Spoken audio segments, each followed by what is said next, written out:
Alrighty, hi everybody. It's Giants Tarot with your presenter Elizabeth. How are you going on October the 30th? Where we're going to look at all the different aspects of all the different, well, not all the different sciences, but we're just going to look at some of the readings and information connected with each day of the year. So the sun is in Scorpio. Let's jump in. Scorpio, you can change your life. You can. We all hear the catchphrase, breathe.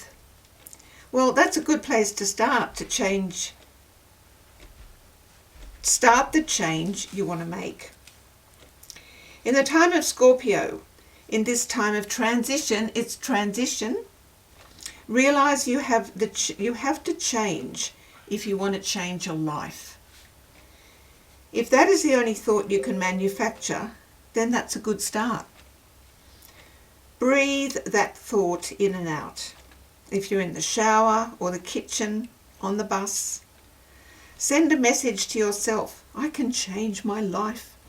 And if I think this thought whenever I remember and breathe in and out in a thoughtful way, I can begin to bring new things into myself, starting with this little practice, this tiny little thought and action practice. Go on, give it a go.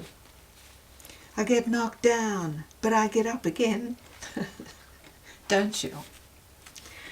So the time frame for Scorpio, of course, it's October 24 to November 22.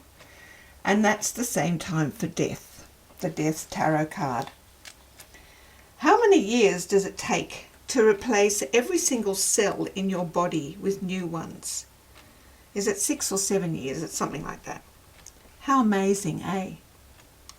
To think the human body can transition in this way. Have you ever been with a loved one, or indeed anyone, as they die? At the very moment when they die.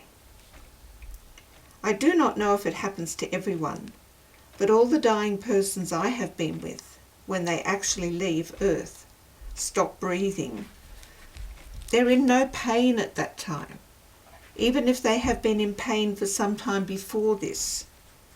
But one amazing thing I have witnessed is their eyes fill with tears. It is such an extraordinary thing to see. I believe, though I don't know for sure, that the dying person in this moment of transition is witnessing the incoming wonder of life after death.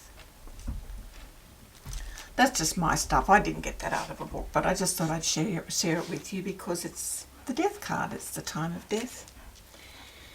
We're still in the first 10-day segment, decade, of the death time, which is represented by the minor arcana card of the 5 of Cups. Because Giants Tarot is coming to you via the Tarot platform, I believe it is a timely moment to mention that the energies, stories, situations, exchanges represented in all the cards are not to be viewed as this happens to me or that happens to them. In language, there are active and passive voices. And there's first, second and third person ways of telling the same story. The 5 of Cups is a sad story with a potential happy ending. Mess and spillage has happened, but there are still complete and undamaged items available if one tries to see them. So this story can be told in another way. Is this story happening to you? Is it happening to someone else? Is this story happening because of you to someone else? Have you caused this story? I'm just saying. Just saying. So the next thing to look at is we've got a Scorpio 3, October 30, Scorpio 3, reading here, 3rd Division Scorpio. The hardiest characteristics of Scorpio are evident in the 3rd division, and those born within it are virtually assured of success in their work and prominence among their contemporaries. If you are a Scorpio 3, events in your early life gave you a maturity that is rare among the young. Usually the circumstances were physical rather than intellectual. But you were out in the world, coping with its demands and facing its challenges long before your peers of the same age. No wonder you have a huge head start over them, for already you have learned to shoulder responsibility, developed self-confidence, become a dynamic worker, and survived a major test of your will. Let's look at some cartomancy. The birth emblem for October the 30th is the 5 of Hearts. Hearts come down to earth to learn about relationships. The number 5 is associated with freedom. The old song "Don't Fence Me In" comes to mind. 5 is not a stable number, so maybe that's what they mean by "don't fence me in." Haha. 5 is, however, a prime number. It is what it is, and that's that. The 5 can move in all directions, and it does, therefore scattering its resources of time, appraisal, and sensible choices everywhere, but on the thing most important to happiness, love that endures over time. Looking up for understanding and guidance, the 5 of Hearts beholds the 4 of Diamonds, a builder, a stick-to-iter, a force which adds on and makes stronger, utilises endurance, is strong in values, can create and sustain money. The 4 of Diamonds promises that to save, settle down, dig in for the long haul, and stand steady will bring great rewards. But the risk-taking 5 of Hearts responds, "Why? What for?"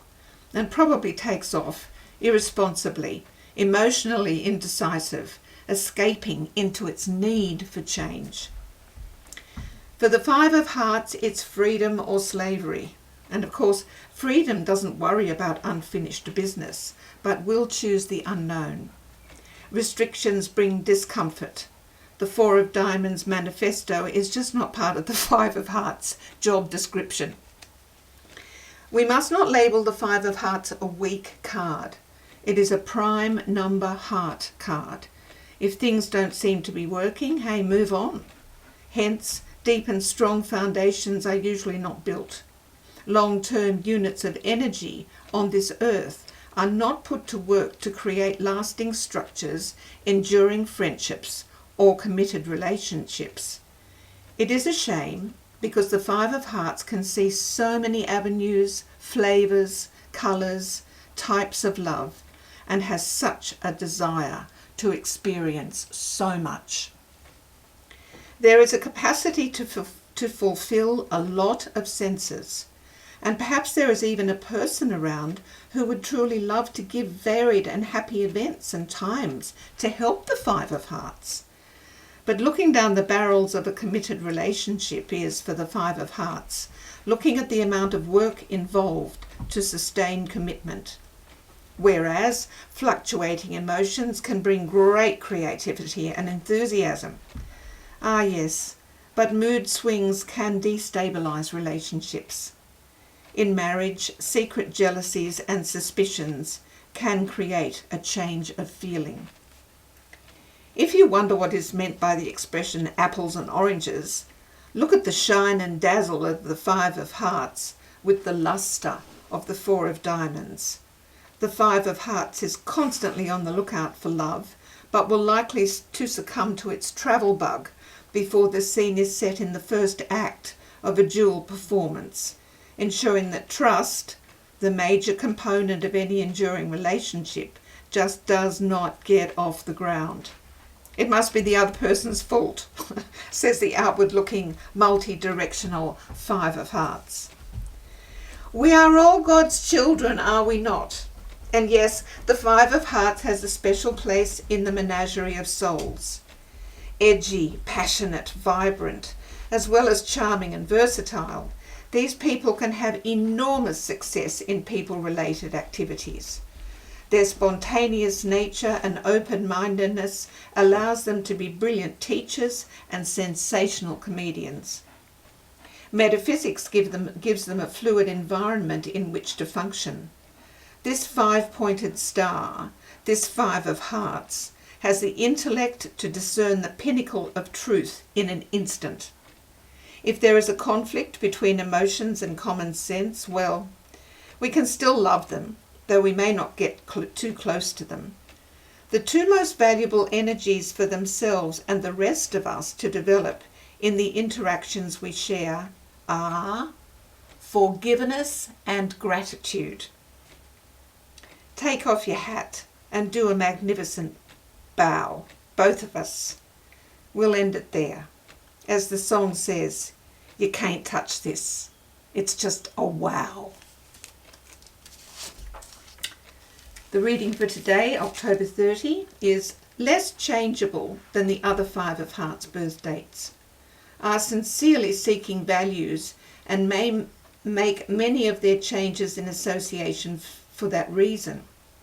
Difficulties are caused by illness or disability of some member of the family, usually one who is not congenial but has some inescapable claim on the native. Likely to become interested in metaphysics and occultism, which solves many of their problems. Usually have a gift for writing, especially dramatic, can succeed in the theatre, often brilliantly, well adapted to public life. So numerology for the 30th. Could be a good manager but doesn't like hard work. Fond of dramatics and could act or be a mimic. Should guard against all obsessions. The angel number 30 says, when 0 appears with other numbers, it magnifies the significance of that number's vibration. In angel number 30, the ability to manifest and create becomes amplified, and because of this you feel great joy and a sense of awakening. Angel number 30 may also be a message that you must take action on a problem at this time. Grenville Kleiser for the 30th of October says, increase your faith and courage. Cultivate and encourage within yourself only those thoughts which you know will increase your faith, courage, determination, and other success-making qualities. Think right, and you will act right. And just as you think and act right, you will be on your way to right results. It is remarkable how a life that is ordinarily dull and unproductive can be changed by means of right thinking into a life of great and useful effort.